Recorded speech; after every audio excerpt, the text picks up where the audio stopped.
All right, so I wanted to cover R shell. I ran into that in the mission that I just started, and I had someone who was specifically stuck there. So we're gonna do a quick one. These are not too bad.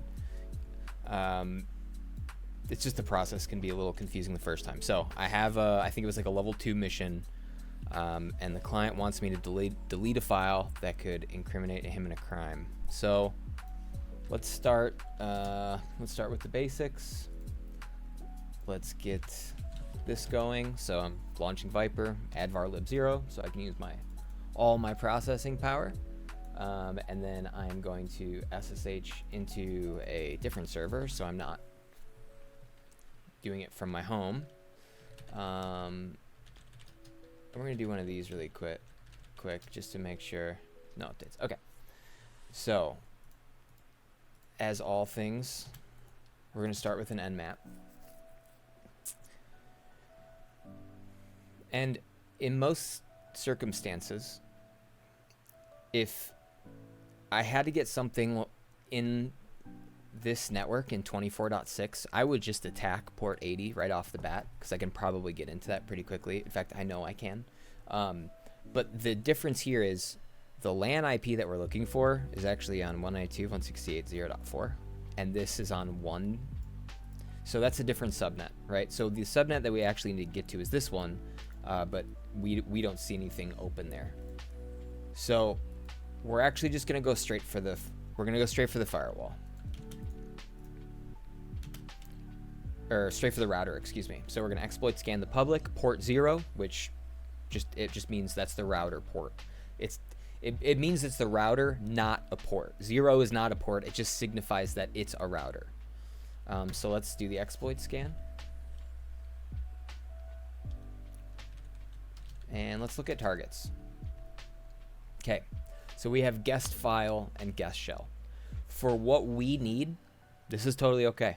We don't need to get root here, right? That's not, we really don't care about that at the moment. So let's just get into guest shell. So we're gonna use 1. Right, so now we are on the router as guest on 192.168.1.1, and we do have shell. So we don't need any more permission elevations, right? So we know that we need to get to 192.168.0.4, and we're on 1.1. So we don't care about this network. We just need to get past this network. And in order to do that, you bounce exploit. A bounce exploit can be done from any router to any connected end device. I believe a firewall can stop that, but we'll cover firewalls in a separate video. For now, just understand, a bounce exploit does not need a root permissions. It just needs enough permissions to put Metasploit on the device. So let me show you. So we can do an FS just for proof of concept. Let's do an FS, and let's look at all these file structures. So we can't do anything to boot. We can't do anything to root. So we can see these, but green is the only thing that we have access to. That's fine. So we are going to grab Metasploit, right? We covered this in previous videos. You're going to put /lib Metasploit, your home directory where Metasploit is located, and then the folder where it needs to go on the target computer, right? You should always see this processing. We covered this. So now that the library has been put on there, we're going to git lib, right? We're going to add this to our list of available libraries to use in Metasploit. And then you have to specify, you do a git lib, where that library is that you just updated, where the Metasploit is that you just updated, and then where your jump file is. Again, if any of these things are not clear, I just released another video. If you're still not clear, let me know in the comments. We'll talk about it. I'm a nobody. So we need to create a jump file. So we'll do a jump guest, which just puts it in that file. And if we look now, if we do an FS and come back, they're there. So now we have Metasploit jump file source and the jump file, all where we need to be. Okay, anyways, let's try that. Okay, the library has been imported, so we do a libs just to check, and we can see that the new Metasploit is in here. It's not activated yet, but more importantly, it's on that router IP. So let's do a use lib3. And then we can do a libs again, just to verify, right? Now our old Metasploit library is off. and this new one is on. Okay, so now from here, this is where we do the bounce exploit.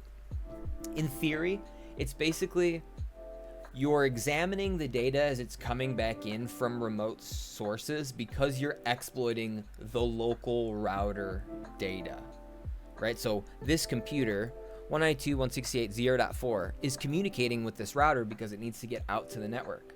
And so all we need to do is be in the middle of that traffic and we can intercept some of it.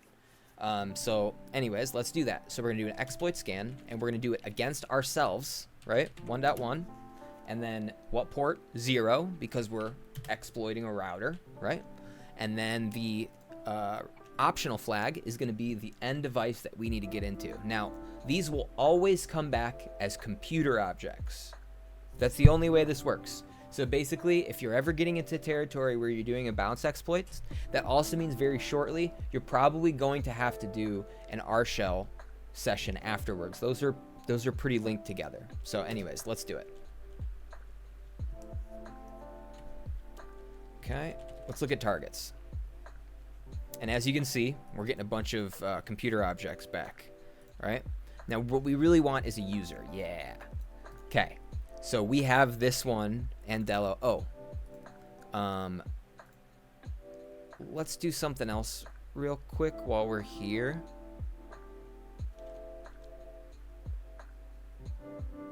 Now, we'll come back and do it later. The only thing I'm thinking about is I have left a log on this router, right? But we can come back because what I can do is we're going to use 13, which is the end device that we want. So we're going to use 13. Okay, now we're in as him. Very first thing, cat/etc/password. There we go. Boom. We have all of the passwords we need to wipe our tracks. Now here's the other important part of this. Basically, what we're hoping for here is for 2 email addresses. Now, if we don't have them, that's okay. But we'll do a grab mail. Look at that. We actually have 3 email addresses. Now, I have to copy these outside of the game because they'll post in plain text. But that's all we need for everything else that we're gonna do, right? So I am going to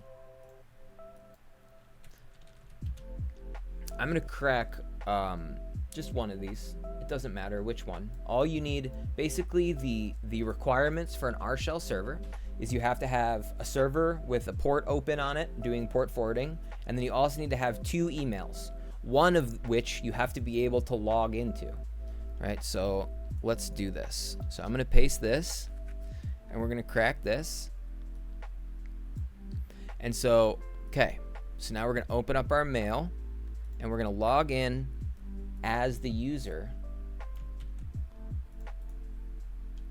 that I just cracked.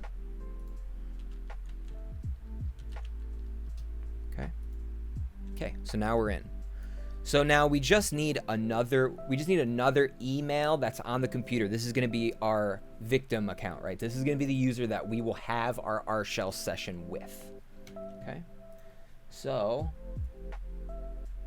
I don't know if this is gonna gray it out or not, but I guess we'll see.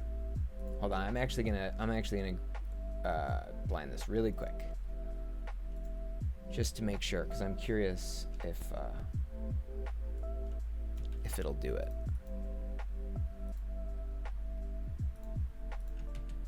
Oh no, it doesn't. Okay, cool.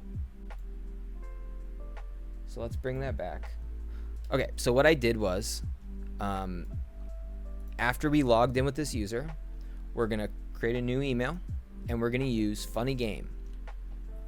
Okay, now there is one step of setup to make sure this works, and we're gonna do that right now. So if there's another server, the rented server or whatever, you're gonna wanna get in there now. And the first part you're gonna do is make sure on the rented server that you have your hack shop, whatever that hack shop IP is. Make sure you have it added, and you can do an apt get install rshell-server, okay? Oh, you can't see that.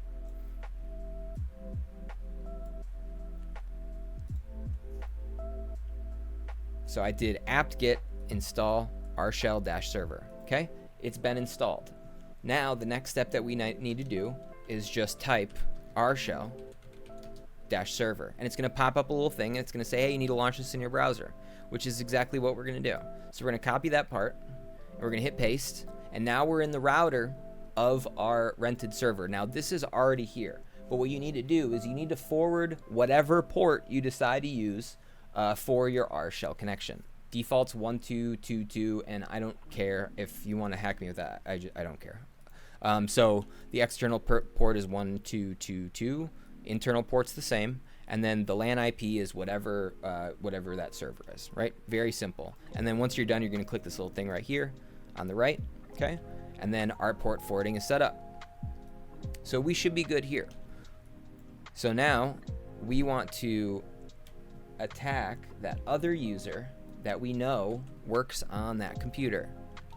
So we're going to paste it here, and then on coolshooter.exe you have to open that up, and you are going to put in the IP address of, hopefully this stars out, okay, good,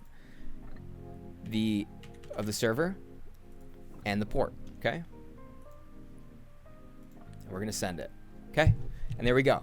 I just ran it. Hope it's gory. Weirdo. Anyways, so on our rented server or whatever, we can go into VIPER, and we can do MSF console. Okay? Now I have a bunch of shells already, but as you can see here, two things. It shows all the shells that are connected, and then it changes it to an interpreter curse line. So from here, I think you can do a help. Yeah, you can do a help here. It's really not that bad. Really what you want is list. So now these are all the things that I've done, and I know that Vetten is the guy that I just sent it to. So we can do a use 10,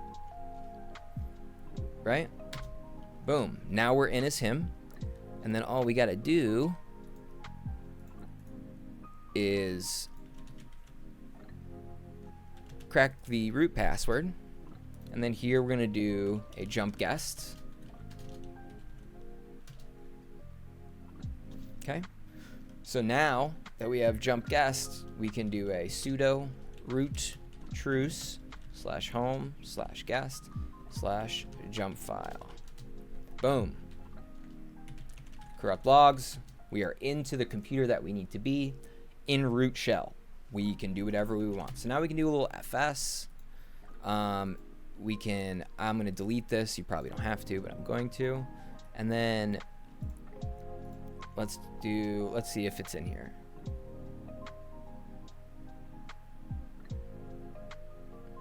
I see some students viewer stuff. The name of the file is unknown. Okay. Okay, I bet it's one of these. So we'll do this.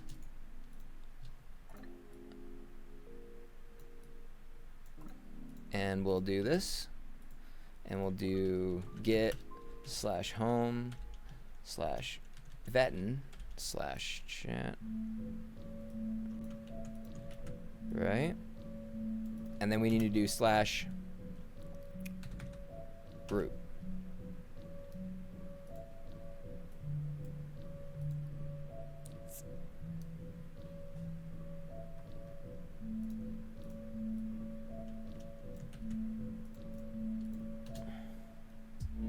Okay.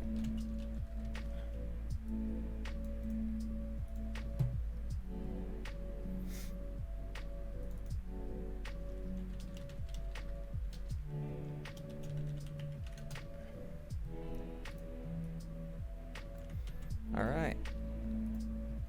So now I'm just going to get into my remote server so I can do a file explorer. And then on root, I should see chat 788. What a party yesterday. I did not flirt with anyone. Okay, that's kind of sad. Anyways, so let's look at the other log. Hopefully it has some more information in it.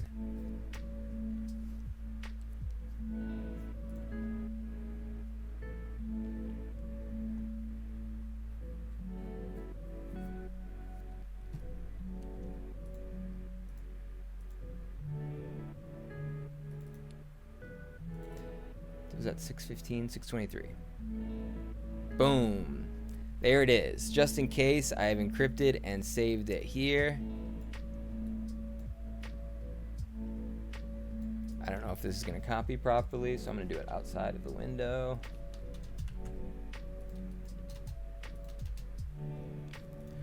And LAN 10.25.2. 25, 10.0.25.2.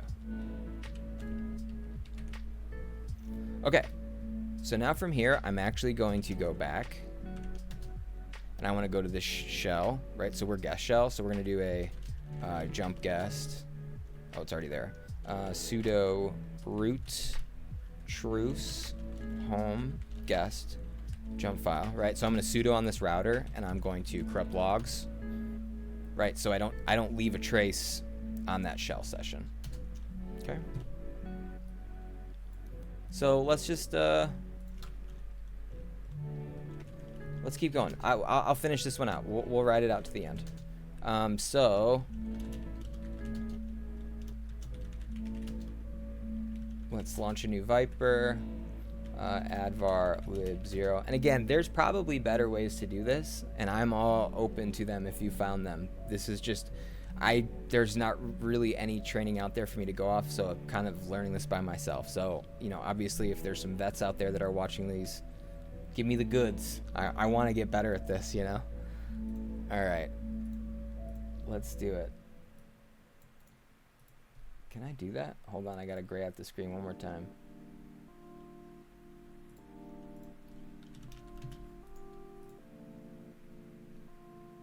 Okay, we're good. I just keep getting worried that the pace isn't going to work. Wow. What is it at? 10 dot...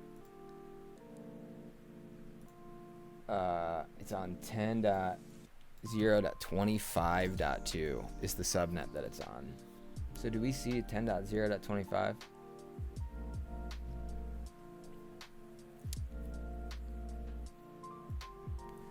Don't. So we're gonna do the same thing since we know we really need to be in a different network. Oh my god, I'm gonna have to edit that out.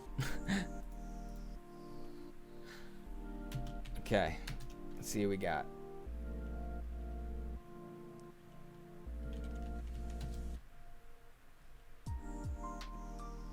Okay. I guess we can just get root shell off the bat. That's nice. Let's do a deep scan.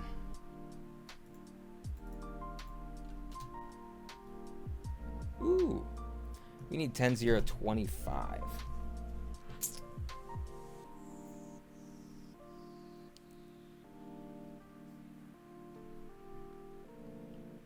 Did I read that right? Yep, okay. Anything good?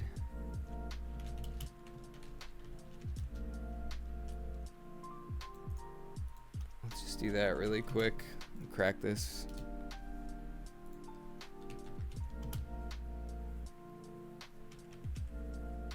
Four A's. That's damn good security. Okay, so let's just let's see if we can do it again, right? Let's just try it again. So we're gonna do bounce exploit. Actually, before we do any of that, we need to get our libraries in here. So let's do that right now. And then we're gonna git lib. Also, we can do these by macros, and I'll cover that later. I just haven't got them set up on this computer yet, but I will eventually. Okay. So then we're gonna check libs. Okay. Use lib3. We're good. So let's exploit scan. Can I do a local? 10.0.25.2. We're learning together. Well, I gotta give a port. Let's see.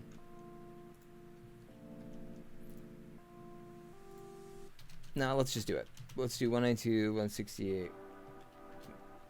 No, I take that back. We're gonna do init scan to see if there's any vulns on a init specifically, because we might just get lucky there. Hey, look at that. We got lucky. Okay, so what I did was, instead of bouncing, which would probably give me the same result. Let's try. Okay, so instead of bouncing, I just scanned a specific library, exploit scan init.so, right? So that's a module that I already have. And then I just pass it against any IP since we have this loaded locally. So I could also, let's try it. Let's see what would happen if we did a bounce exploit. Let's see if there's any different results. Targets. No, we only got guessed. So guess would kind of screw us because then we wouldn't be able to concatenate mail. So that was actually a better option. So that's fantastic. So we're gonna corrupt logs, and then we're gonna go to use one. Okay.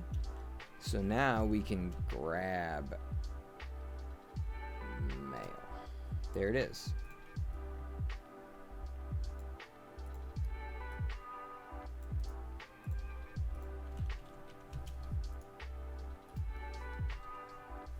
Okay, so we have everything we need.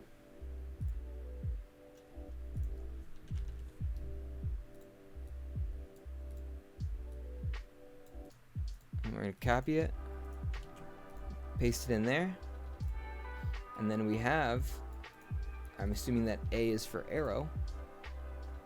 We're going to create a new message, funny game, to that arrow guy. I'm going to plug in my IP, 1222, send, and there we go. Just ran it. I hope it's gory. Okay, that's fantastic.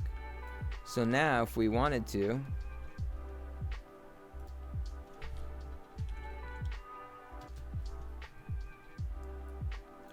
okay, I launch Viper first so I can stay in my home, add var, and then I SSH over, and then we can do MSF console.